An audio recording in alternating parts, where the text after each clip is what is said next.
What the heck, Chevy? I know, dude. Chevy trucks are great, but they're doing some things that really bother us and upset us. Yeah, these are head scratchers that we're just wondering about why they're happening or why are they not happening. And as you guys know, we've done Ford, Yes. we've done Ram, and Yes. now it's your turn, Chevy. So let's get at it, Andre. Exactly. We've got 8 things that are head scratchers. What's number 8?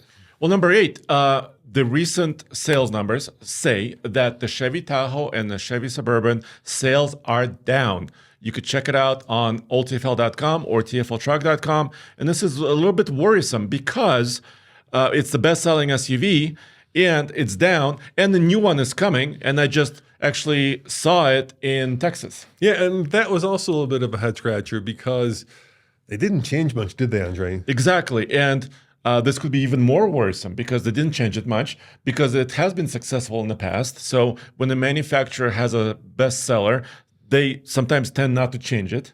But there's another thing, dude. The new Tahoe and Suburban, they did not increase their tow ratings at all.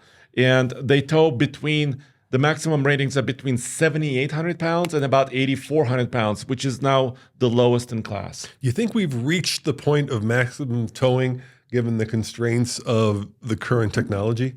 I think there's something with this chassis that doesn't allow them to tow more. But I got an idea about that, Andre. what?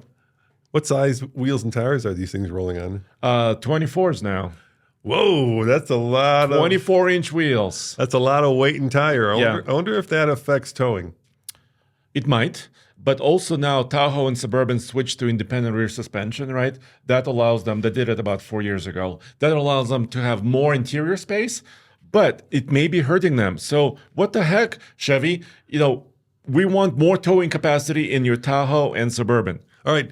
Number 7 is one that we've been scratching our heads over for at least 10 years now. A very long time. And I remember when the Raptor came out and the world stopped rotating, Andre, because Ford had built this really cool off-road truck and everybody just lost their you-know-what.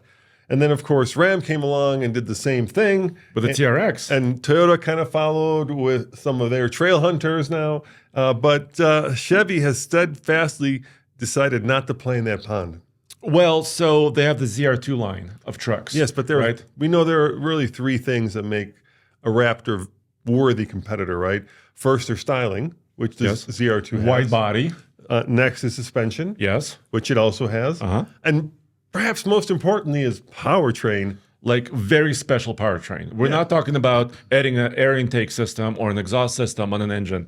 The F-150 Raptors always had high output versions of their engines. And now they have a Raptor R, which is a supercharged V8 in a pickup truck. Let's face it, that was probably a reaction to the TRX, right? So you need like a 707 horsepower monster. Only V8. 707, yes. And yet Chevy keeps putting in that venerable 6.2 liter. Or a diesel, actually. Or a diesel, but Yeah. it's not. Which is fine. It's fine, It's fine. but it's not Raptor or TRX worthy, is it? Exactly. Now, Chevy would say, I believe, that if you want that kind of power, you can go over to the electric side. Some people would say the dark side with the Hummer EV. And yes and no, because I kind of feel like they're 2 different buyers. Yeah, and the Hummer is actually, it has its own flair, right? It looks interesting, special. It's electric, but it's not playing in the same pool. I mean, in a F-150 Raptor, you could still hook up a heavy trailer. You could, haul it, long distances, and you could also jump some dunes. And the Hummer is very heavy. It's over 9,000 pounds. Well, I mean, the litmus test would be, can the Hummer EV run the Baja 1000? Yeah, I haven't seen it. Well, it can. No. How do you charge it? Yeah. Unlike the Raptor, Right. unlike the TRX. All right. What's number 6 on our list, Andre? Well, the midsize truck segment is very important, as always, because Toyota Tacoma, of course, is leading that segment. But what kind of bugs me is that the midsize trucks in GM only have one engine option and no hybrids, no V6s. They all went to 4 cylinders and turbos. And as an owner of, the Colorado, I'm an owner. You are well aware that when you first bought it, there were actually three different power outputs. Exactly. But they decided, and I think rightfully so, that was silly and people wanted the highest output. So why not just give it to them? Yeah, for 2025, they pared it down. Now it's the 2.7 liter Turbo Max high output engine with 310 horsepower and 430 pound-feet of torque. But you know what Ford is doing? I just recently tested their V6 Ranger. We did some drag racing with the Raptor, Ranger Raptor versus my Chevy Colorado.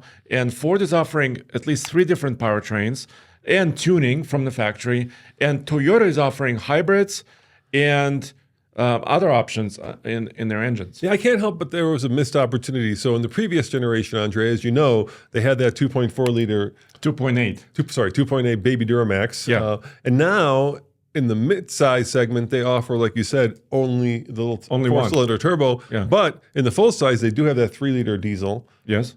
Could they not have put that in the midsize truck? You think it would not fit? I don't Too know. heavy, too big? Yeah. Too cool? Maybe too big. But it would have been a nice follow-up to the previous generations. And it would have certainly given them a unique selling point that no other midsize truck would have matched. And I think as the world is transitioning in a lot of cases to electric, there's also this kind of counter culture, let's call it, or reaction to that where people want the traditional. And what's more traditional than diesel? I mean, it's just a business opportunity that might be a missed opportunity for GM. And GM is doing something amazing in midsize segments. They have the ZR2 Bison, they have the AT4X AEV trucks. These are trucks on 35s with, really fancy suspension systems and really capable, dual lockers front and rear. But they're not giving it more power once again. Same problem. Ranger Raptor. Yes. More power. Yes. Toyota TRD Pro. More power. Hybrid. Yes. More power. ZR2, not so much. Yes. All right. What's number 5 on our list? Well, we mentioned it already, but Chevrolet is quite peculiar here. They used to do hybrid powertrains in some of their older trucks from 2009. I remember those. Oh my God, they had it both in the trucks and in the SUVs. Yes, the remember big that? Tahoes. Yeah. That was the first time I saw like these giant orange cables snaking through the engine compartment. Yeah. Of course, the problem with those early hybrids was they weren't very They were hybrid-y. assisting. Yeah. They were assisting not running on electricity completely. So you couldn't really drive a truck on electricity. Yeah, and you're exactly right. And of course, the outcome of that was that they really didn't provide hardly any fuel economy. Yeah, it's added complexity, no more better fuel economy, and you're like, why would I pay extra for this?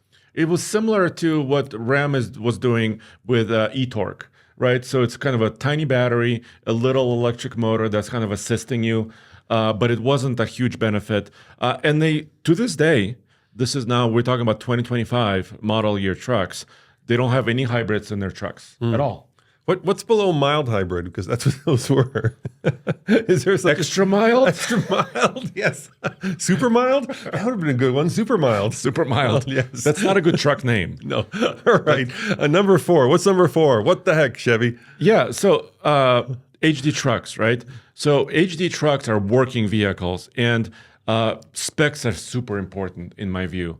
And even though we've tested many GM trucks, even several years back, they won our iGauntlet contest with Gold Hitch. But dude, look at this. Maximum torque on the GM heavy duty is 975. Maximum towing is 36,000 pounds. But Ford has 1,200 pound-feet of torque in their diesel engines and more towing capacity. So GM heavy duty trucks don't have class-leading numbers. Yeah, I mean, and this is one segment where the harder you punch, or let's call it tow, the more you sell. I mean, I understand that maybe Chevy has made a conscious decision not to fight in that ring, but it is a head scratcher because, there has been a long battle between the Duramax and the Super Duty. And of course, bragging rights always go to the one with the most torque, the most horsepower, the most towing. The most payload, yeah. And Chevy just doesn't seem to want to play in that pool. Well, here's a number, Roman. For third quarter 2024, Chevy Silverado heavy-duty segment, because they reported it went down 22.4% in sales quarter to quarter. And GMC Sierra heavy duties actually remained about steady, -3%. But still, there is something going on here where GM's heavy-duty trucks are now struggling to sell, and this is maybe why. What the heck, Chevy? And the other thing that makes that even, I think, a little bit more worrisome is in that same time period, Stellantis, Reed Ram, has basically been a slow-moving train wreck in terms of market share and sales. Yeah. And so you would think Ford is maybe winning now. You would think that, well, Stellantis, Ram is losing market share. That's going to somebody else, and that would be an easy pickup for Chevy. Exactly. So, they are winning in some areas, like Sierra 1500s is up 17%. And Denali's doing really well. Denali has done well. Yeah. All right. Number 3, what the heck? Some of their trucks, like their midsizers and some of their electric pickup trucks. Hold on, before you go there. Yeah. This is the one that sticks in my the most, because this is the one that I would say has gone one bridge too far. Go ahead. Say what it is. In order to change or turn on your headlights or turn off your headlights, you have to go into the digital screen and play with digital buttons. Now, that may be all well and good, but as you know, lights are pretty essential to driving at night. Yes. And safely in the daytime. And you've had personal experience with this, because what can happen to the screen, Andre? The screen can go dark. It could freeze. Yes. So how do you turn on your lights? You can't if that happens. But here's the thing, Roman. There's several. So, for example, there's automatic headlight feature. Yep. Right. There's a sensor. There's a light sensor in the truck, so it will turn on your headlamps when it goes dark.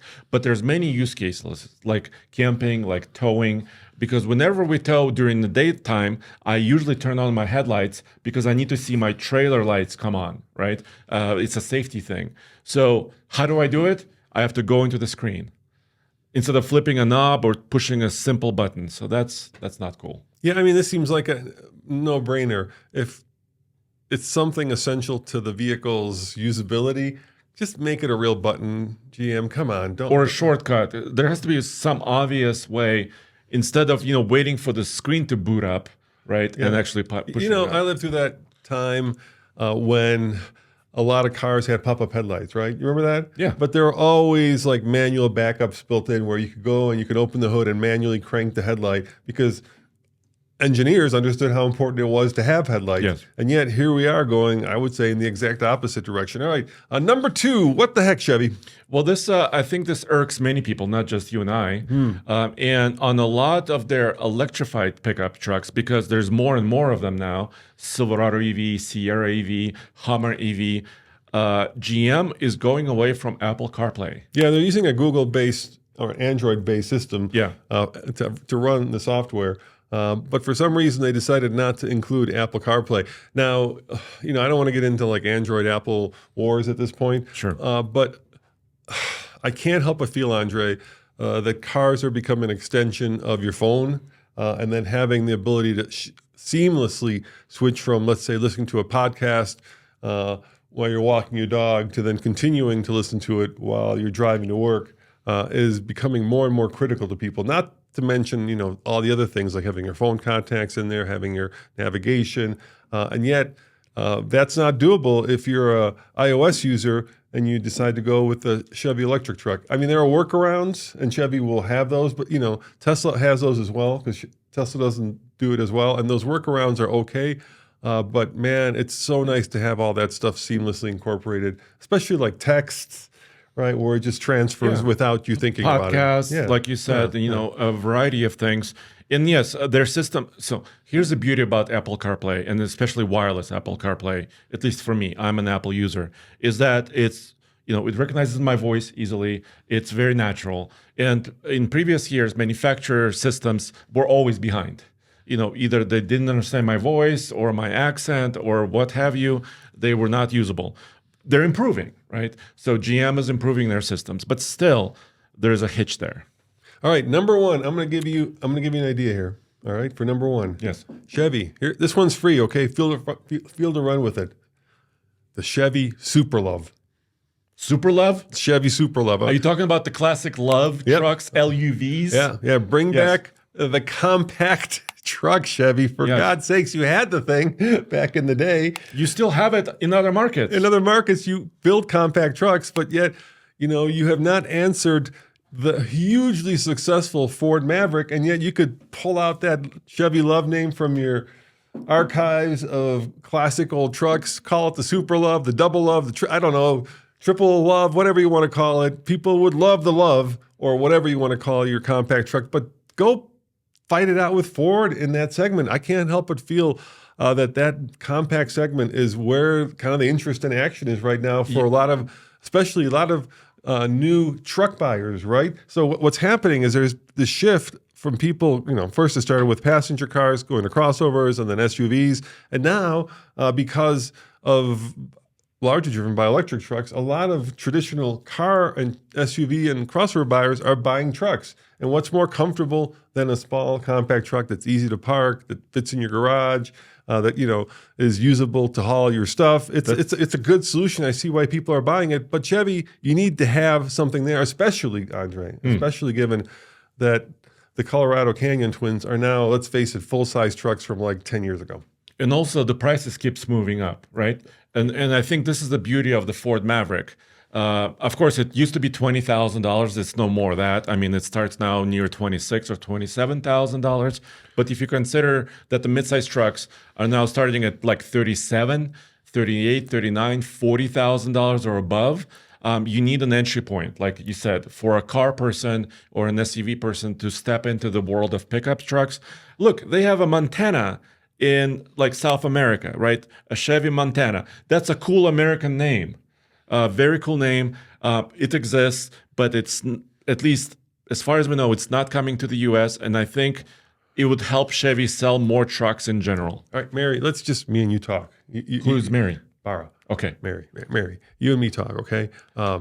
Here's what's happening, and I'm sure the people in your team know this, but when the Maverick first came out, we basically had a truck that filled the typical truck segments, right? There wasn't quite a culture, so a lot of like parts stores bought the base truck, the XL, and I still see them with the small steel wheels, and then some people bought the XLT, probably the most popular in line, and then of course, Ford has now decided that they're going to expand that into truck culture. So when you see that happening, so what I'm talking about, of course, is the Tremor version of it. Now there's going to be a Slam version, the Lobo, and the buzz on the street, especially in places like California, where car culture and truck culture is set, is that the Lobo is going to be just super cool, is that people are kind of rallying around this truck and making it their own. And whenever you see that happen, whenever you see that kind of truck culture start to erupt, that's the market segment that you want to be in. So just between me and you, don't overlook it. It's going to be huge. Yeah, and it's kind of like entry into the truck world, right? Let's say you bought that little pickup truck. Let's say it's a Montana. All of a sudden, next year, you're like, you know what? I love this. I need something bigger. You go buy a Colorado, or you buy a Silverado. So it's like an entry. It's an entry into the truck world. All right, and Ram is kind of out of the picture, right? They're the same thing. They forgot about the midsize truck. They could have had that. They seem to be lost in the woods. But I'm telling you, Andre, the Toyota Stout, which is, the Stout was the first truck that Toyota brought to America, and they have that name, and there's a lot of buzz around the fact that the Stout is coming back as a compact truck. And if there's one company that kind of owns the small market of trucks, right, Tacoma, most popular midsize truck, then Toyota is the big gorilla, 900-pound gorilla in the room in that segment. And so once they jump into it, which I think they will, then GM, you don't want to be the third person to go play in that pool, because by that point, a lot of the market will be stratified and you're going to have a really tough time. You're going to spend a lot more money in the future than you would if you jump in now. All right. So we want to hear from you as well. Please comment. Let us know what irks you, right? What the heck? Have we missed something? Maybe we missed something. Yes, we missed this. oldtfl.com, everything automotive in one place. We have the new Chevy Tahoe, new Suburban, reviews coming very soon with driving impressions, and all the real world stuff. We'll see you next time. Ciao.